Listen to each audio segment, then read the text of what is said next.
ஓம் சாந்தி. எல்லாரும் குசியாக இருக்கீங்களா? இன்றைய முரளியிலிருந்து முக்கியமான ஞான ரத்தினங்கள். முதல் பாயிண்ட், இன்றைக்கி அவ்யத்தவாணி வந்திருக்குது. ஃபஸ்ட்டு பாபா தலைப்பு சொல்கிறாரு, பூர்வஜ் மற்றும் பூஜைக்குரிய ஆத்மா அப்படிங்கிற சமானில் இருந்து உலகத்தில் இருக்கக்கூடிய எல்லா ஆத்மாக்களுக்கும் சக்தியின் பாலனை கொடுங்க, கூடவே ஆசீர்வாதங்களை கொடுங்க, ஆசீர்வாதங்களை பெறுங்க அப்படின்றத தலைப்பில் கொடுத்துருக்காரு பாபா. அடுத்து பாபா புரிய வைக்கிறாரு. அந்த கல்ப விருட்ச மரத்தை வச்சு தான் முழு முரளியும் சொல்கிறார் இன்றைக்கி. அப்போ அந்த கல்ப விருட்ச மரத்தில் பாருங்கள், விதையில் தந்தை இருக்கார், சிவபாபா இருக்கார்.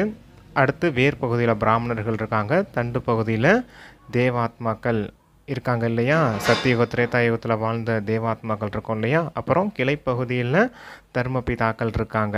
அப்புறம் கிளைகளில் தான் தர்மபிதாக்கள் வராங்க. அப்புறம் மற்ற தர்மத்தினர் எல்லாருமே அந்த கிளைகள்லேருந்து அந்த இலைகள் வரைக்கும் எல்லாரும் பரவி இருக்காங்க இல்லையா? அதுபோல் எங்கேருந்து இந்த முழு மரத்துக்கும் சக்தி கிடைக்கிது அப்படிங்கிறத பாபா புரிய வைக்கிறார். அப்போ வேர் பகுதி தானே, வேரில் தண்ணி ஊற்றினா தானே முழு மரத்துக்கும் அதுக்கு சக்தி பாலனை கிடைக்கும். இலை செழிப்பாக வளருதுன்னா வேர் பகுதி, அதில் நீர் சத்து, மண்ணில் சத்து இருந்தால் தானே அது மேலே இலை வரைக்கும் போய் சேரும். அதுபோல் இப்போ வேர் பகுதியில் இருக்கக்கூடிய பிராமணர்களாகி நீங்கள் தான் பூர்வஜர்கள் அப்படிங்கிறத சொல்கிறாரு. வேர் பகுதியிலையும் அந்த தண்டு பகுதியில் இருக்க தேவி தேவதைகளாக நாளைக்கு மாற போகிறீங்க இல்லையா? அப்போ பூர்வஜர்கள் யார்? நீங்கள் தான் அப்படின்றத பாபா புரிய வைக்கிறார். அப்போ இவங்களுக்கெல்லாம் சக்தி போகணும்னா உங்கள் மூலமாக தான் போய் சேரணும். அப்படிப்பட்ட போதை இருக்குதா உங்களுக்கு? நான் இந்த முழு உலகத்துக்கும் பூர்வஜ ஆத்மா, பூஜைக்குரிய ஆத்மா அப்படிங்கிற போதை இருக்குதா அப்படின்னு கேட்குறாரு. அப்போ இந்த சக்திகள் பாலனையை நீங்கள் தானே கொடுக்கணும். லௌகீகத்தில் கூட பாருங்கள், மூதாதையர்கள் தானே குழந்தைகளை படிக்க வைப்பாங்க, அவங்களுக்கு உணவு கொடுப்பாங்க, சக்தி கொடுப்பாங்க, அவங்கள பாலனை செய்வாங்க. அதுபோல் முழு உலகத்தில் இருக்க ஆத்மாக்களுக்கு எல்லாத்துக்கும் நீங்கள் தான் சக்தியின் பாலனை கொடுக்கணும். பிரம்மாவுக்கு கூட பாருங்கள், பேர் எப்படி கொடுத்துருக்காங்க, the great great grandfather அப்படின்னு சொல்லியிருக்காங்க இல்லையா? அப்போ பிராமணர்களாகிய நீங்கள் உங்களுக்கு கூட பேர் என்ன? மாஸ்டர் கிரேட் கிராண்ட் ஃபாதர் அப்படிங்கிற இந்த உயர்ந்த போதையில் சொமானில் இருக்கணும் அப்படின்னு சொல்லியிருக்காரு. இப்போ இந்த உலகத்தில் சக்தியின் பாலனை மிகவும் அவசியமாக இருக்குது அப்படின்னு சொல்கிறார். இங்கே எல்லாருமே துக்கத்துலேயும் அசாந்திலையும் தானே இருக்காங்க. இப்போ ஏதாவது இங்கே ஒரு அமைதியற்ற சூழ்நிலை வந்துருச்சுன்னா உடனே இராணுவத்தை அலாட் பண்ணிவிடுவாங்க இல்லையா? காவல்துறை இராணுவத்தெல்லாம் அலாட் பண்ணி இங்கே என்ன இந்த சூழ்நிலை இப்படி இருக்குது, அதை சரி செய்யணும் அப்படின்னு அரசாங்கம் முடிவெடுக்கும் இல்லையா? அதுபோல் இந்த முழு உலகத்துக்கும் சக்தியின் பாலனை கொடுக்க வேண்டியது நான் தான் அப்படிங்கிற உங்களுக்கு அந்த உயர்ந்த சுமான் இருக்கணும். நான் இந்த முழு உலகத்துக்குமே சேவாதாரி, நான் விஸ்வ சேவாதாரி. ஒரு சென்டருக்கு மட்டும் நான் சேவாதாரி கிடையாது, உலகத்துக்கே சேவாதாரி. இந்த முழு உலகத்துக்கும் சக்தி கொடுக்கறதுக்கு பாபா என்னை நிமித்தமாக்கியிருக்காரு அப்படின்னு புரிஞ்சுக்கிட்டு உங்களுடைய உயர்ந்த சுமானில் இருங்க, மற்றவர்களுக்கும் சக்தி கொடுங்க அப்படின்னு சொல்கிறாரு. நீங்கள் எப்படிப்பட்ட ஆத்மாக்கள் அப்படின்னு சொல்லியிருக்கார். அதாவது நீங்கள் தானே இந்த கல்பம் விருட்ச மரம் எப்படி இருக்குதோ அதே போல் தானே பரந்தாமத்துலேயும் இருக்கும். பரந்தாமமும் கல்ப விருட்ச மரம் போல தானே இருக்கும். உயர்ந்த இடத்துல பாபா இருப்பார், அதுக்கு கீழே நம்மளுடைய ஆத்மாக்கள் இருப்போம். அடுத்து தண்டு பகுதி, அப்புறமேல இந்த கிளைகளில் தர்மபிதாக்கள் எல்லாமே வரிசை கிரமமாக அமர்ந்திருப்போம் இல்லையா பரந்தாமத்தில் கூட. அப்போ உங்களுடைய நிலையை பாருங்கள், பரந்தாமத்தில் கூட தந்தை கருகாமையில் இருக்குது அப்படின்னு பரந்தாமத்தை குறிக்கிறாரு.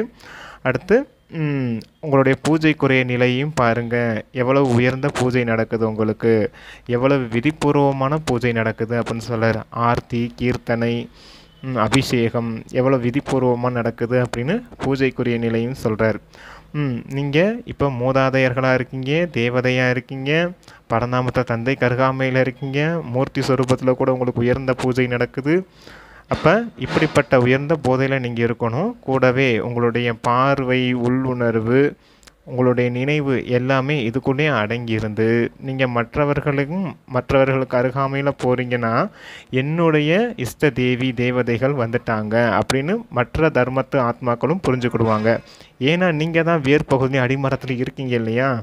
அப்போ கிளைகளில் இருக்கக்கூடியவங்க தான் மற்ற தர்மத்து ஆத்மாக்கள் எல்லாமே.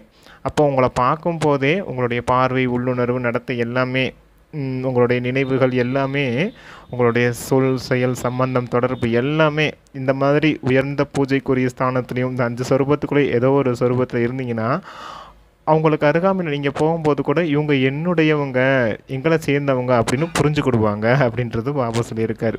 அப்போ எல்லாருக்கும் பிரியமானவர்கள் ஆயிடுவீங்க இல்லையா? அப்போ உங்களுடைய இந்த சதா மகிழ்ச்சியோடு இருக்கணும் இந்த போதையிலே அப்படின்னு சொல்லியிருக்காரு.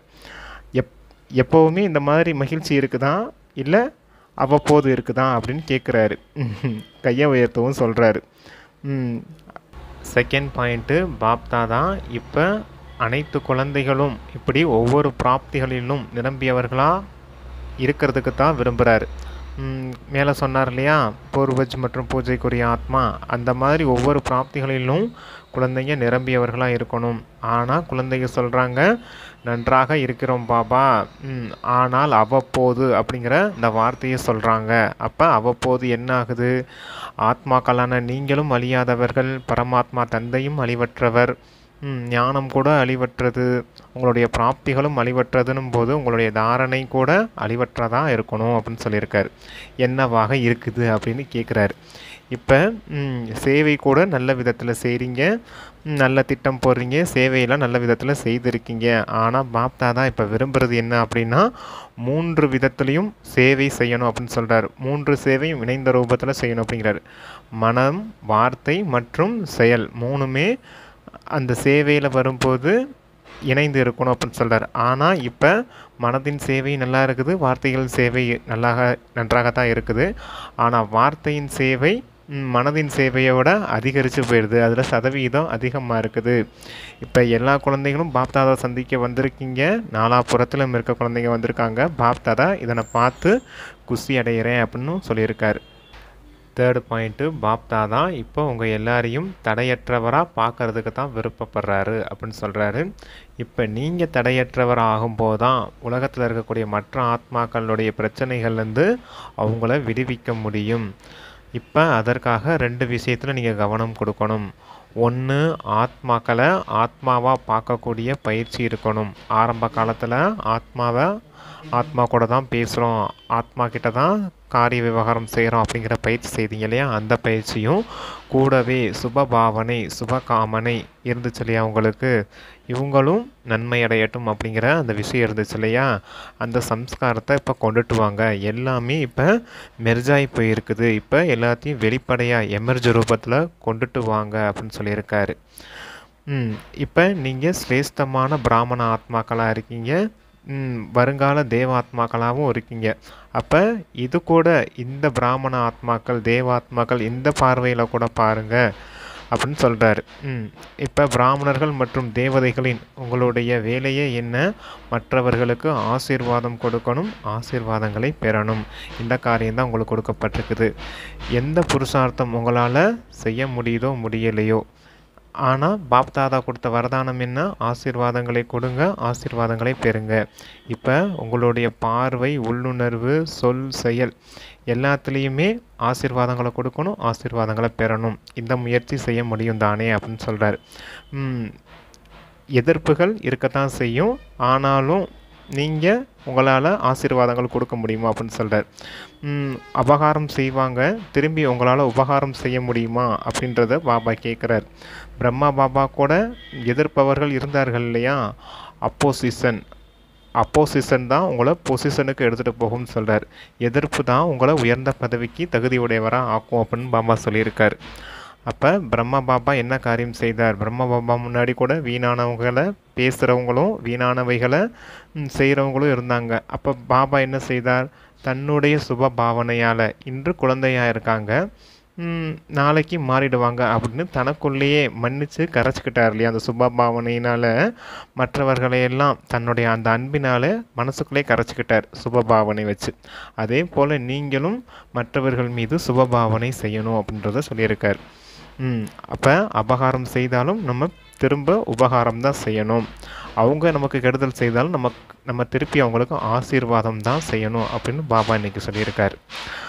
இப்போ நீங்கள் சுயமாற்றம் ஆகணும். உங்களுடைய சுயமாற்றத்தின் மூலமாக தான் உலக மாற்றம் செய்ய முடியும் அப்படின்னு பாபா சொல்லியிருக்கார். இப்போ அதற்காக 3 அதை விட்டுருங்க அப்படின்னு சொல்கிறார். பரங்கிறது என்னென்னா 3 விதமான பிற விஷயங்கள் என்னென்ன அப்படின்னா பரதர்ஷன், பரச்சிந்தன் மற்றும் பரமத்.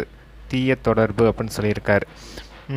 பிறரை பற்றி சிந்திக்கிறது, பிறரை பார்க்குறது, பிற தீய தொடர்பில் வர்றது, இந்த விஷயங்களெல்லாம் விட்டுருங்க.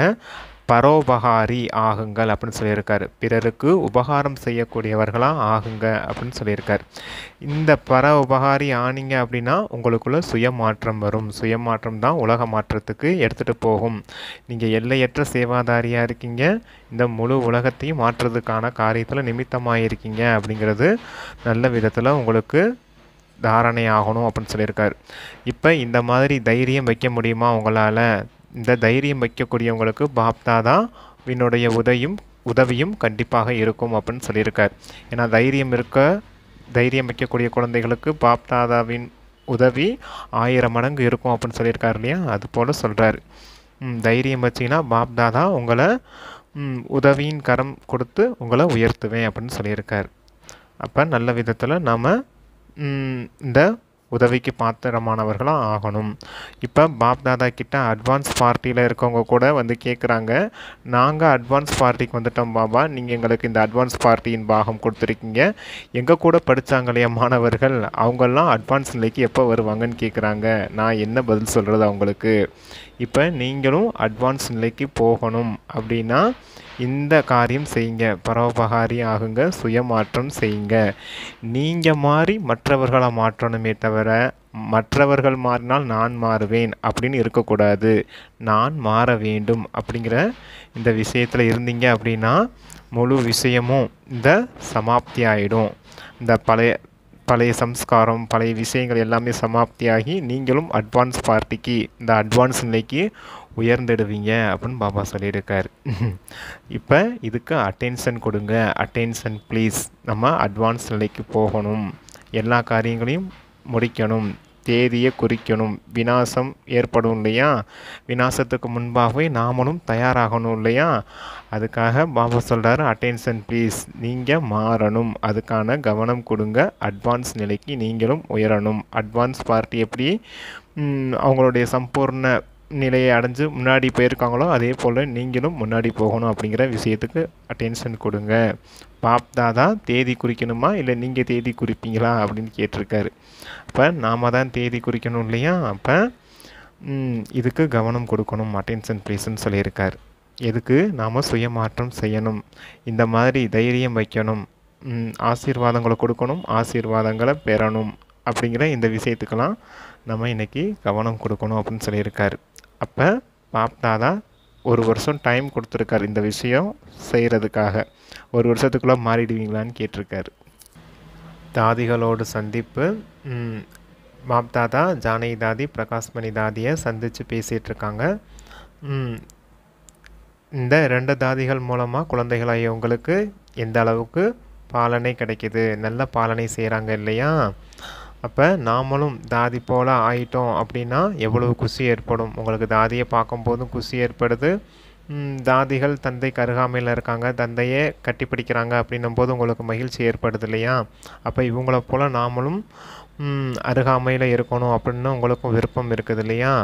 அப்போ இவங்கள பாப்தாதா நிமித்தமாக்கியிருக்காங்க அப்படின்னா இவங்களுக்கு விசேஷத்தன்மை இருக்க காரணத்தினால் நிமித்தமாக்கியிருக்காங்க இல்லையா? அதே போல் உங்களுக்குள்ளேயும் ஒவ்வொருத்தருக்குள்ளேயும் விசேஷத்தன்மை இருக்குது. உங்களுக்குள்ளே இருக்கக்கூடிய விசேஷத்தன்மையை வெளிக்கொண்டுட்டு வாங்க. ஒவ்வொருத்தரையும் இந்த விசேஷத்தன்மையின் பார்வையோடு பாருங்கள் அப்படின்னு சொல்லியிருக்காரு. குறிப்பாக நிமித்தம் அப்படிங்கிற இந்த வார்த்தைக்கு கவனம் கொடுங்க அப்படின்னு சொல்கிறார். ஏன்னா நிமித்தம் அப்படின்னு இருக்கும்போது அது குணங்களின் சுரங்கம் போல் அப்படின்றாரு. நிமித்தம் எங்கே இருக்குமோ அங்கே குணங்கள் கண்டிப்பாக வந்துடும். நிமித்த பாவ் எங்கே இருக்குமோ அங்கே பணிவுத்தன்மை இருக்கும்னு அப்பா சொல்லுவார் இல்லையா? பணிவுத்தன்மை எங்கே இருக்குதோ அங்கே எல்லா குணங்களும் இருக்குது அப்படின்ற போல் சொல்லுவார் பாபா. அதே தான் இங்கேயும் சொல்கிறாரு. இந்த நிமித்த பாவம் நான் எனது அப்படிங்கிற இந்த 2 விஷயத்தையும் முடிச்சிடும். இந்த நான்கிறது தான் உங்களை கலகத்தில் கொண்டுட்டு வருது, எனதுங்கிறது இந்த பற்றுதலில் கொண்டுட்டு போயிடுது. அப்போ இந்த நான் எனது இந்த 2மே இல்லாமல் எல்லாமே உனது அப்படிங்கிற தன்மைக்கு வந்துடும். அப்போ நிமித்தம் நான் கருவி அப்படிங்கிற உணர்வு உங்களை குணங்களின் சுரங்கம் போல் ஆக்கிடுச்சுது இல்லையா? அப்போ இது போல் ஆனீங்கன்னா உங்களுடைய ராஜ்யமும் தந்தை சொன்ன தேதியும் அருகாமையில் கொண்டுட்டு வந்துடுவீங்க அப்படின்னு பாபா சொல்லியிருக்காரு. அப்போ எல்லோரையும் விசேஷத்தன்மையோடு பாருங்கள். அந்த விசேஷத்தன்மையை கடைப்பிடிங்க அப்படின்றத சொல்லியிருக்கார். அந்த விசேஷத்தன்மைகளை தனக்குள்ளே கொண்டுட்டு வர்றதுக்கான முயற்சி செய்யுங்க அப்படின்னு சொல்கிறார்.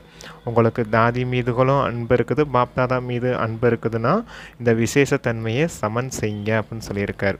எல்லாருக்குள்ளேயும் எல்லா விசேஷத்தன்மைகளையும் பார்த்து உங்களுக்குள்ளே அதை தாரணை செய்கிறதுக்கான முயற்சி செய்யுங்க அப்படின்னு சொல்லியிருக்கார். வரதானம். நம்பிக்கை என்ற துண்டிக்கப்படாத ரேகையின் மூலம் நம்பர் 1 வாக்கியத்தை உருவாக்கக்கூடிய வெற்றியினுடைய திலகதாரி ஆகுங்கள். யாருக்கு நிச்சய புத்தி இருக்குதோ அவங்க இப்படி அப்படிங்கிற அந்த விஸ்தாரத்துலலாம் போக மாட்டாங்க அப்படின்னு சொல்கிறார். எப்போவுமே அவங்களுக்கு துண்டிக்கப்படாத அந்த ரேகை இருக்கும் அப்படின்னு சொல்கிறார். இந்த துண்டிக்கப்படாத ரேகை மற்றவர்களுக்கு கூட அனுபவமாகும். அவங்க எப்போவுமே வெற்றியின் திலகத்தை நெற்றியில் வச்சவங்களாக இருப்பாங்க அப்படின்னு சொல்லியிருக்கார் பாபா.